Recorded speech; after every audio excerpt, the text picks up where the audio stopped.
성경 시편 5편 4절에서 6절 말씀 보겠습니다.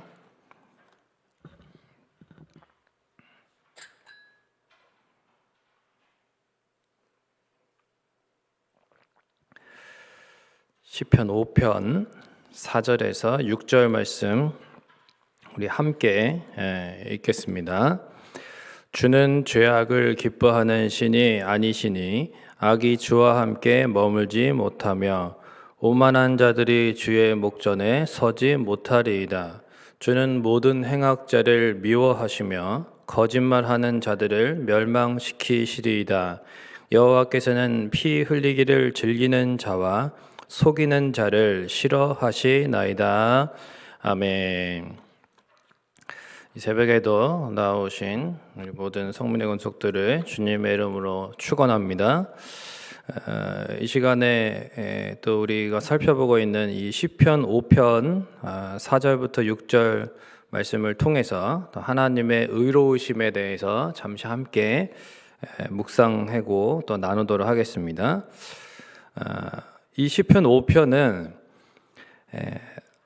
다윗이 이제 자신의 심정을 헤아려 주시고 또 다스리시는 왕이신 하나님께 간절히 부르짖으면서 기도하는 내용으로 시작합니다. 어제도 말씀드린 것처럼 기도할 때에 우리가 먼저 받게 되는 그 복과 상급이 무엇이냐라고 할 때에 그것은 바로 하나님께서 들으신다라고 하는 확신입니다. 하나님께서는 우리가 공허한 어떤 허공에 외치는 기도가 되지 않도록 또한 헛된 우상에게 하는 그러한 무의미한 기도가 되지 않도록 인격적이시고 또 살아 역사하신 하나님께서 우리의 기도를 귀 기울여 주시고 들어주시는 줄로 믿습니다. 우리는 그러한 믿음을 가지고 오늘 새벽에도 하나님 앞에 나오고 또한 하나님 앞에 개인적인 기도의 시간도 가지면서 그렇게 하나님 앞에 기도하는 삶을 살아가는 것이죠. 4절부터 볼 때에 다윗은 하나님의 성품 가운데 특별히 의로우심에 대해서 묵상하면서 몇 가지 사실을 깨닫게 됩니다. 첫 번째는 하나님께서는 죄악을 기뻐하지 않으신다는 것을 깨닫게 됩니다. 주는 죄악을 기뻐하는 신이 아니시니 악이 주와 함께 머물지 못하며 라고 고백합니다. 다윗은 대적하는 자들을 볼 때에 그들이 참 자신보다 강하다는 것을 알고 있었습니다. 그러나 그 악한 자들이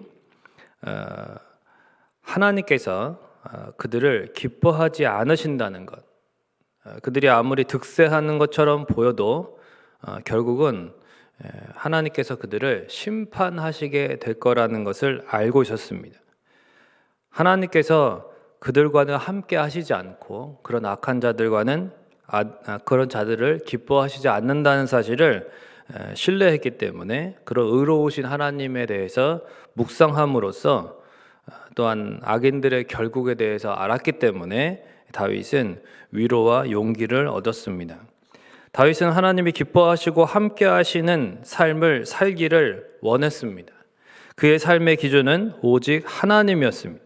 신앙생활은 하나님이 기뻐하시는 것을 기뻐하는 것이고 하나님이 싫어하시는 것을 싫어하는 것입니다. 한번 따라해 볼까요? 하나님이 기뻐하시는 것을 기뻐하고 하나님이 미워하시는 것을 미워하는 것. 이것이 뭐라고요? 신앙생활입니다.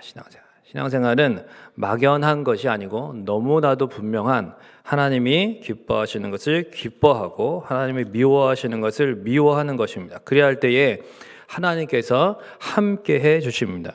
이와 같이 하나님이 기뻐하시고 함께 하시는 복된 인생이 되시기를 주님의 이름으로 축원을 드립니다. 두 번째는 오만한 자들은 주의 목전에 서지 못한다는 것을 다윗은 깨달았습니다. 오만한 자들이 주의 목전에 서지 못한다라고 고백하는데 여기서 오만하다라고 번역된 이 히브리어는 하나님을 무시함으로써 교만해진 것입니다. 곧 하나님이 없다고 생각하기 때문에 이 세상의 권력이나 물질 그런 것들로 자신보다 이제 좀 못한 사람들 위에 이렇게 군림하는 것, 그것이 바로 오만한 것입니다. 또한 주의 목전에 서지 못한다는 이러한 의미는 히브리어 원어로 볼 때 당신의 두 눈을 마주하여 서지 못한다, 이런 뜻입니다. 그러니까 당신의 두 눈을 마주하여 견디지 못한다. 그러니까 주님의 눈을 마주할 때에 그 앞에서 견딜 수 없다라는 거죠. 즉 5절은 하나님의 불꽃 같은 눈 앞에서 악인들이 견딜 수 없다라는 그런 뜻입니다. 죄악을 미워하시는 거룩하시고 위엄이 있으신 이러한 시선 앞에 감히 고개를 떳떳이 들고 서 있을 수가 없다는 것입니다. 세 번째로 다윗은 하나님께서 모든 행악자를 미워하신다는 사실을 깨달았습니다. 5절에 모든 행악자에 대해서 이렇게 이제 6절에 보면은 또 세 가지 부류로 이렇게 설명을 하고 있습니다. 5절에서는 이제 모든 행악자라고 그랬는데 6절에서는 그러한 행악자들의 종류를 거짓말하는 자, 피 흘리기를 즐기는 자, 속이는 자, 이렇게 예를 들고 있습니다. 거짓말하는 자들은 진실을 좋아하지 않고 진리를 따라 살지 않는 자들을 말합니다. 피 흘리기를 즐기는 자는 마음에 긍휼과 사랑이 없는 자들이고, 속이는 자는 자신의 이익을 추구하는 욕심에서 기인합니다. 이러한 자들을 하나님이 미워하신다는 것을 다윗은 하나님의 의로우심을 묵상하면서 깨달았다는 것입니다. 말씀을 맺겠습니다. 이 본문이 오늘 우리에게 주는 교훈은 무엇일까요?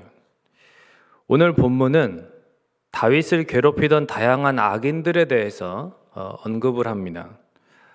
다윗은요, 그러한 악인들로 인해서 하나님의 의로우심을 더욱 깊이 묵상하게 되었습니다. 우리도 이제 악한 자들로 인해서 고통을 당할 때가 있습니다.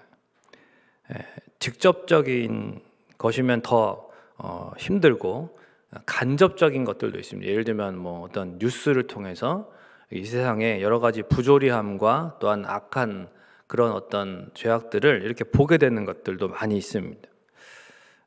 어쨌든 직간접적으로 우리 주위에는 늘 악인들이 존재합니다. 그렇다면 우리는 어떻게 생각하고 살아가야 할 것인가 하는 것이죠.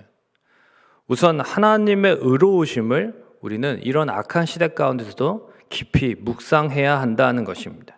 다윗처럼 바로 왕이신 하나님께서 이 모든 것을 지켜보고 다스리고 계시고 언젠가는 반드시 심판하시고 바로잡아 주실 것을 믿어야 한다는 것입니다. 또한 악인과 똑같이 악하게 대응하거나 그렇게 살아가서는 안 됩니다. 물론 억울하고 답답하고 속상하고 그때 당시는 막 힘들죠. 하지만 똑같이 대응하지 않고 기도하면서 또 마음을 하나님 앞에 그렇게 드리고, 비록 자신의 잘못도 모르는 그러한 사람들일지라도 그 영혼들을 위해서 기도해 줄 때에 하나님께서 우리 마음에 평안을 주시고 영혼을 얽매고 있는 그 줄을 풀어주시는 것입니다. 하나님의 때에 공의로움이 찬란하게 빛나게 될 것을 우리가 믿음으로써 우리 자신을 돌아보고 또 하나님이 기뻐하시고 함께 하시는 삶을 살아가야 됩니다. 하나님을 멸시하고 자기 소견대로 살아가는 이 악한 인생들과 달리 하나님이 우리의 삶의 기준이 되어서 하나님이 기뻐하시는 것을 기뻐하고 하나님이 미워하시는 것을 미워하며 살아가시기를 축원을 드립니다. 혹 우리 자신도 모르게 하나님이 기뻐하시지 않는 마음과 생각을 품게 되고 또 삶 가운데에 크고 작은 죄를 범할 수도 있기 때문에 늘 우리는 또한 겸손하게 회개하는 삶을 살아가야 될 것입니다. 우리 또한 늘 거룩하신 하나님의 불꽃 같은 시선 앞에서 감히 고개를 들 수 없는 죄인들임에도 불구하고 독생자 예수 그리스도를 통해서 구원해 주셨고 또한 담대하게 하나님을 아바 아버지라 부를 수 있는 은혜를 주셨습니다. 그렇다면 우리가 이러한 은혜를 받음에 또한 감사해야 되는 것이고, 혹시라도 하나님 아버지의 마음을 내가 아프시게 하고 있는 것은 없는지, 또 다시 예수 그리스도를 십자가에 못 박는 것 같은 그러한 삶의 모습과 또한 언행은 없는지, 그런 마음에 품고 있는 잘못된 것은 없는지, 그러니까 우리 자신을 항상 거룩하신 하나님의 시선 앞에서 돌아보고 다윗이 묵상하는 것처럼 이러한 공의로우신 의로우신 하나님을 통해서 우리 자신을 바로 세우고 또한 그 앞에서 정결하게 되기를 늘 힘쓰는 회개의 삶을 살아가야 하는 것입니다. 이러한 하나님의 의로우심을 묵상하고 또한 합당한 삶으로 나아가는 저와 여러분이 되시기를 주님의 이름으로 축원을 드립니다. 이 시간 우리 찬양 하나 같이 드리고 기도하겠습니다. 내가 무엇을 가지고라고 하는 찬양이 있습니다. 미가서 6장 6절에서 8절 말씀에 관련된 찬양인데 찬양하겠습니다. 내가 무엇을 가지고 여호와 앞에 나가며 높으신 하나님께 경배할까.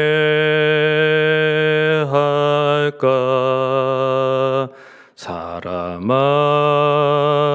주께서 선한 것을 보이셨나니 여호와께서 내게 구하시는 것은 공의를 행하고 인자를 사랑하며 겸손히 내 하나님과 함께 행하는 것이라. 내가 천천의 수양과 번제를 주께 드릴까. 내 몸의 열매로서 주께 바칠까. 사람아, 주께서 선한 것을 보이셨나니 여호와께서 내게 구하시는 것은 공의를 행하고 인자를 사랑하며 겸손히 내 하나님과 함께 행하는 것이라. 이 시간 우리 함께 기도하겠습니다. 우리 하나님께서 원하시는 삶이 무엇입니까? 하나님의 의로우심을 묵상하고 이 불의하고 또한 불공정해 보이는 세상 가운데서도 우리가 하나님의 의로우심으로 인하여서 위로받고 다시 한번 새 힘을 얻어서 살아가는 것이죠. 하나님께서 바로잡으실 날이 옵니다. 하나님의 때에 이 모든 것을 온전하게 주님께서 고치실 것이고 또한 심판하실 것이고 새롭게 하실 것입니다. 하나님께서 진정한 의를 드러내실 것이고 진실을 밝히실 것이고 우리는 그런 하나님 앞에서 하나님이 기뻐하시는 삶을 살아가고 하나님의 함께 하시는 삶을 겸손하게 살아가는 것이 우리의 삶의 목표가 되어야 되는 것입니다. 혹시라도 우리가 하나님의 거룩하신 의로우신 시선 앞에서 혹시라도 우리가 회개해야 될 것이 없는지 항상 회개하는 삶을 살면서 또한 하나님이 기뻐하시는 것을 기뻐하고 하나님이 미워하시는 것을 버릴 수 있는 그러한 삶을 살 수 있도록 또한 하나님 앞에 여러분의 기도의 제목을 가지고 기도하시다가 돌아가시겠습니다. 기도하겠습니다. 좋으신 아버지 하나님, 은혜와 사랑을 감사합니다. 하나님 아버지, 우리를 너무나 사랑하여 주셔서 하나님 아버지, 우리 안에서 하나님의 그 의를 이루기를 원하시는 하나님, 우리 하나님만을 신실하게 바라보며 하나님의 공의로우심과 하나님의 공평하심과 하나님의 또한 신실하심을 의지하며 이 시간도 나아갑니다. 거룩하신 아버지 하나님, 그 시선 앞에 우리가 영영 죽을 수밖에 없는 죄인이었지만 그러나 그런 우리를 그리스도 예수 안에서 속죄하여 주시고 또한 구속하여 주시고 하나님의 자녀 삼아주시고 우리로 하여금 의의 길 걸어가게 하시니 감사를 드립니다. 하나님 아버지, 우리가 이 땅 가운데에서 어떻게 살아가야 될 것인지 하나님 아버지, 다윗을 통해서 우리가 교훈 받습니다. 하나님 아버지, 세상이 불의해 보이고 때로는 악한 자들로 인하여 고난을 당할지라도 하나님 아버지, 그 가운데서 우리가 하나님의 의로우심을 묵상하게 하시고 하나님의 그 공의로우심을 바라보면서 하나님께서 반드시 모든 것을 다스리시고 또한 하나님께서 바로잡으시고 고치시고 심판하시고 온전하게 하실 것을, 의롭게 하실 것을 바라보면서 우리가 하나님을 신뢰하면서 하나님 아버지, 이 상황 가운데서 하나님 기도하며 또한 하나님 인내하며 하나님 아버지 기뻐하시는 일을 또한 이루며 나아가기를 원합니다. 하나님 아버지, 참 이 땅 가운데에서 우리가 겸손히 하나님과 함께 거하며 하나님 인자를 사랑하고 공의를 행하며 하나님 기뻐하시는 그 의의 길을 걸어갈 수 있도록 도와주옵소서. 우리의 힘으로 되지 않습니다. 우리 안에 거룩하신 의의 영을 부어주시고 충만하게 하시고 하나님 아버지, 거룩한 길, 의의 길을 걸어갈 수 있도록 하나님 아버지, 우리를 정결하게 하옵시고 우리에게 능력이 되어주시며 소망이 되어주셔서 하나님, 우리가 가는 길 외롭지 않도록 늘 함께 해주시고 주님 곁에서 역사하여 주시옵기를 간절히 원합니다. 하나님, 이 새벽에도 주님 앞에 간구하는 심령마다 하나님의 의로우심을 묵상하며 위로받게 하시고 하나님, 또 하나님 안에서 참된 소망을 발견하고 하나님이 온전히 응답하실 것이며 하나님이 바로잡아 주실 것이고 하나님이 또한 하나님께서 새롭게 하실 것을 믿으면서 하나님 앞에 믿음으로 이 새벽에도 나아가게 하여 주시고 하나님 앞에 간구하는 것마다 하나님 의롭게 선하게 응답하여 주옵소서. 하나님만을 바라봅니다. 주님, 이 새벽에도 함께하여 주시옵소서.